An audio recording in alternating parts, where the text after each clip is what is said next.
points tonight, a lot of it in the second half, just pounding that inside. You were able to get a lot of lobs inside, kind of move around, keep them guessing, it looked like, throughout the second half on where you were going to be on the inside. It's just about moving around. I'm going to always do my best to try and make sure that I'm in spots for guys to see me. When the guys see me, we're almost unstoppable. I mean, they find me every time they need to. Take me through a little bit second half. I mean, you guys were up 14 late in the first. It was 10 at the break, but no quit in Illinois Tech. I mean, they made you guys sweat the entirety of this game. Yeah, we knew they weren't going to stop. I mean, we can beat it like a drum. There's no easy win in this conference. There really just isn't. So we knew they were going to come out and they were going to battle the second half because you can't put a team away in the first half almost ever in this conference. I mean, we just had to come out prepared, and we really did. I mean, especially after last week. It was not our best week, obviously, and we come back and we really responded this week. Tough defensive assignment for you as well. Milos Djordjevic comes in averaging more than 15, but you guys hold him to 8 points tonight. Take me through what was kind of the focal point there for you as you and Eli kind of took the role of having to stop him all night. He's a solid player. I mean, you watch him on film, he's a very solid player.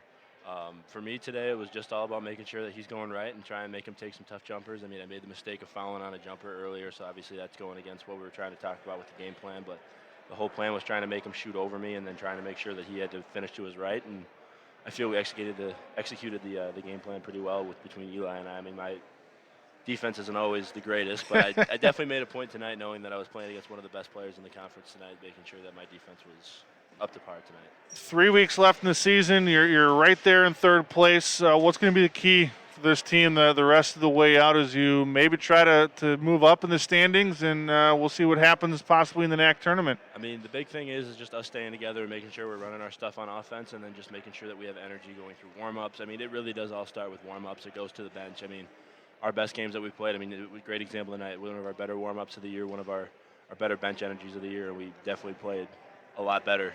I mean, there were times where we had lapses, don't get me wrong, but, I mean, even it's nice to have fans back, too, yeah. when you're feeding off the energy. I mean, it really is we got to make sure, especially when we go on the road, we got to feed off each other, starting in warm-up, starting off the bench. I mean, anything like that. It takes every guy from the starting five down to the last guy on the bench. I don't think people realize, especially at the Division III level, when the students are gone on break, it can be tough to find that energy.